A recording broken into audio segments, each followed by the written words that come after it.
Okay, I'm going to begin section 5.3, which is called exponential functions. Before we talk about an exponential function, just a quick review on our laws of exponents, because we'll need to know that stuff in this section. I've got 8 laws of exponents that should have all been there and done that before, but it's good to review. So the first law, whenever you have the same base and you're multiplying, you're going to keep the base and add the powers. The second law, when you're dividing exponential expressions with the same base, you're going to keep the base and then subtract the exponents.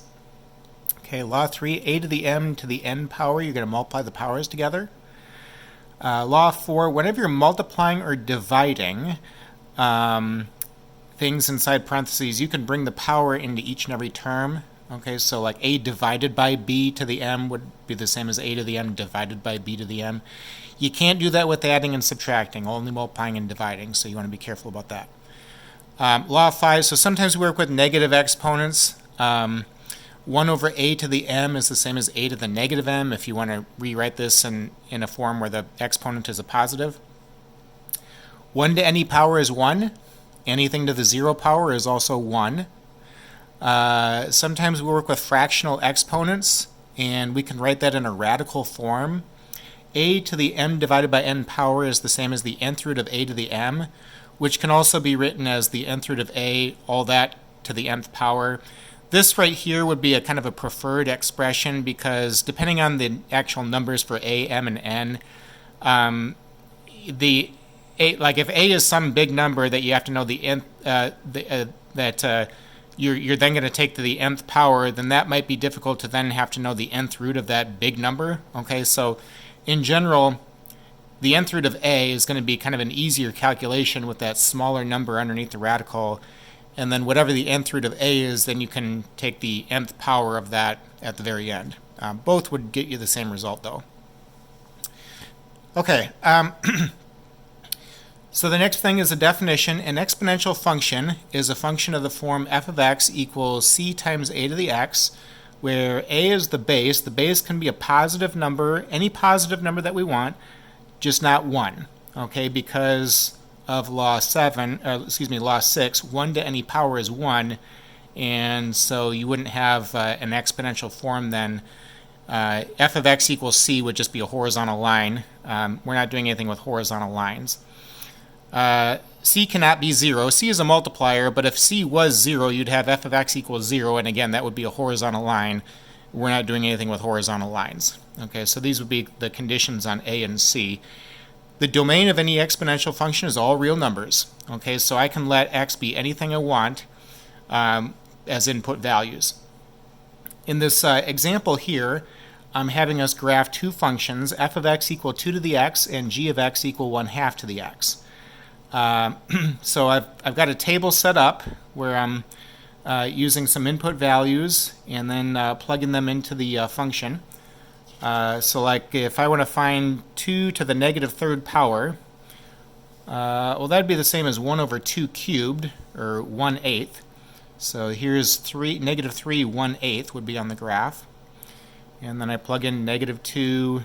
2 to the negative 2nd is the same as 1 over 2 squared, or 1/4. Here would be that next point, negative 2 1/4, okay, etc. If I plug in 0, anything to the 0 power is 1, so 0, 1 would be on the graph. Okay, plug in 1, 2 to the 1st power is 2. Here's 1, 2 on the graph. And I end up drawing this curve for f of x. Okay, now, one of the features of an exponential is that there's always going to be a horizontal asymptote on the graph. So x can be anything, positive, negative, 0, doesn't matter. But notice how in this table here for both columns, we never have 0 coming out of the calculation. We will also have never have a negative coming out of the calculation since x is in the power. So while the curve is heading outward towards the left, it's actually never going to get to the x-axis. Therefore, there's going to be a horizontal asymptote on the graph. Okay, and then I'm graphing g of x. I've used these same numbers here for input. So if you plug in negative 3, 1/2 to the negative 3rd would be the same as 1 over 1/2 cubed, or 1 over 1/8. Since you're dividing by 1/8, you would then flip the denominator to give you 8 over 1, or 8. So here's -3/8 on the graph. Okay, plug in -2, 1/2 to the -2 is 4. Here's -2, 4 on the graph, etc. So I end up getting these points here, and I draw the curve for g of x. And again, since x is in the power, you will never have 0 coming out of the calculation or a negative. So that means that while the curve is heading outward towards the right, it's never going to get to the x-axis, and therefore there'd be a horizontal asymptote on the graph. Okay. Now, any exponential function, y equal a to the x, is going to resemble what we see here in f of x or g of x, depending on the base. Okay. If the base is some positive number bigger than 1, because the base can't be 1, the curve is going to resemble f of x, where it's kind of steadily rising here, and then it's going to cross the y-axis at 0, 1, and then shoot upward and outward into quadrant 1. The bigger the base, the bigger the shot upward into quadrant 1. So like if I were to draw the graph of y equal 3 to the x, it would be a bigger shot upward than what you see here when it was y equal 2 to the x. Okay. Now, if the base happens to be a positive number but less than 1, then the graph is going to resemble what we see with g of x, where we're going to be starting in quadrant 2, we'll curl in towards the y-axis, and the graph will cross through the y-axis at 0, 1, and then it's just going to kind of fizzle on out and get closer to the x-axis, but it's never going to get there. Okay. Of course, we can use what we know about transformations. So, like if I already know the graph of y equal 2 to the x, I can be able to use transformations to get the graph of h of x equal -2 to the x plus 3. So in that problem, I'm going to take y equal 2 to the x, or what I see here with f of x. The negative means that I'm going to flip the graph about the x-axis, and then the plus 3 means I'm going to shift up 3 units. So if you can imagine doing that with f of x, flip this about the x-axis and then shift up 3 units. Here's what the new graph would look like. Okay, now the horizontal asymptote that was on the original graph would be shifted up 3 units, and so I've got that boundary there drawn at a height of 3 on the new graph. Okay, and some of the problems, they might have you find a function that represents a situation here. Like, so in this example, I want us to find c and a for f of x equals c times a to the x if f of 0 is 6 and f of 1 is 3. So they're essentially telling me 2 points that would be on this curve, and we want to build the function that is going to pass through those 2 points. It's going to be an exponential form. F of 0 means that I would plug 0 into the function where I see x, since this is a function of x, and I've done that. C times a to the 0, well, anything to the 0 power is 1, right? So I'm looking at c times 1 is c. Now f of 0 is 6. So by them telling me that, they're essentially telling me that c is 6. Therefore, I now have f of x equals 6 times a to the x. F of 1 is equal to 3. F of 1 means that I want to replace x with 1, and so I've done that. 6 times a to the first is just 6 times a. F of 1 is equal to 3. And so in this equation here, 6a equals 3. If you divide by 6, a is going to be equal to 3 over 6, or 1/2 when you simplify. So the function that we're talking about in this problem is f of x equals 6 times 1/2 to the x. Now I'm not going to graph that, but we already know the graph of y equal 1/2 to the x, right? We did that earlier here. If I throw a 6 in front, that would mean I'll have a vertical stretch of the graph of y equal 1/2 to the x. And to get that new graph, I would just simply multiply all the y values on the old graph here by 6. Okay, so again, transformations would be used. The next thing that we want to be talking about is the number e. Okay, there's a definition. The letter e is used to represent a fundamental irrational number with decimal approximation. E is approximately 2.7183. Okay, now an irrational number is a number that cannot be written in fractional form.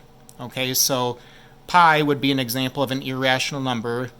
There's no way to write pi in fractional form. The square root of 2 would be another example. There's no way to write the square root of 2 in fractional form.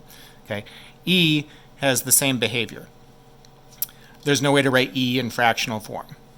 Why do we have E? Well, we're going to see later that it relates to the natural logarithm. We're going to be talking about logarithms starting in the next section. And now there's many areas where we see the number E being used. Okay, so I've got some areas mentioned here: statistics, compound interest, population growth and decay, which we're going to be talking about that stuff later in the chapter. Calculus, it's all over the place in calculus. E is a very important number in math, arguably more important than the number pi just because of how often it comes up. There's, in a calc setting, there's significantly more mathematical formulas that you would probably see in a calculus class that would involve the number E than compared to the number pi. Okay, so E, like I said, is a very important number. And just a general fact about exponential functions: f of x equal e to the x is the most common exponential function. Now what I mean by that is more times than not, there's going to be situations where you're going to be working with base e more than any other base. Okay, so it's going to come up more than base 2, more than base 1/2, more than base 5, more than any other base.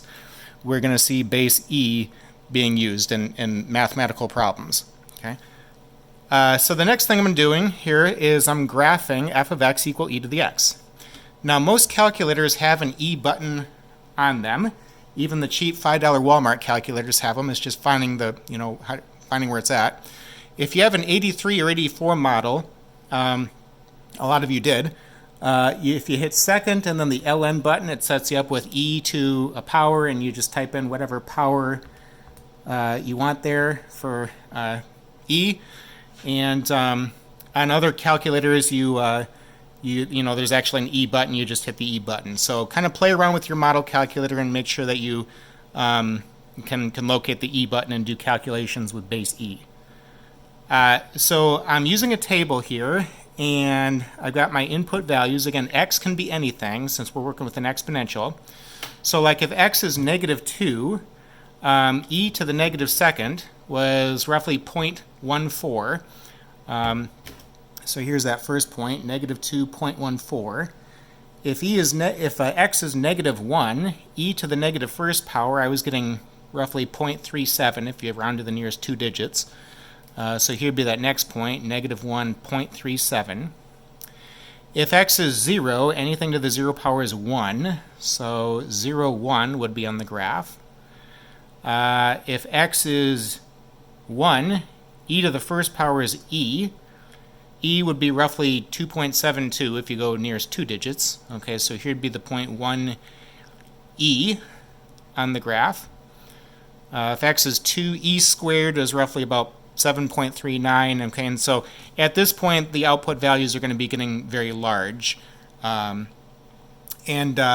here's the graph of y equal e to the x.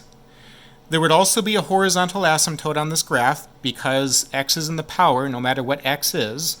You will never have 0 coming out of the calculation or a negative coming out of the calculation. Okay, and again, that's a feature of an exponential. There will always be a horizontal asymptote on the graph. So while the curve is heading outward towards the left, it will never get to the x-axis. Okay, there's actually a boundary on the x-axis there.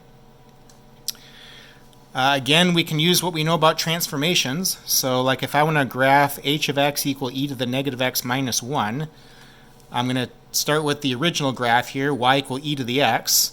And if you replace x with a -x, that means that you're going to reflect this curve about the y-axis. The -1 means that you're going to shift down 1 unit. Okay, so I've got 2 transformations going on here. We're going to flip this graph about the y-axis and then shift all the points down 1 unit. When you do that, here would be the new graph. Of course, the horizontal asymptote would shift down 1 unit also, and so you're going to have a boundary here at y equal -1. Okay, nothing new with this. I mean, we've talked about transformations several times, and of course, if you can identify a basic function, you can produce many more functions using what you know about transformations. And we'll go ahead and stop the video right here.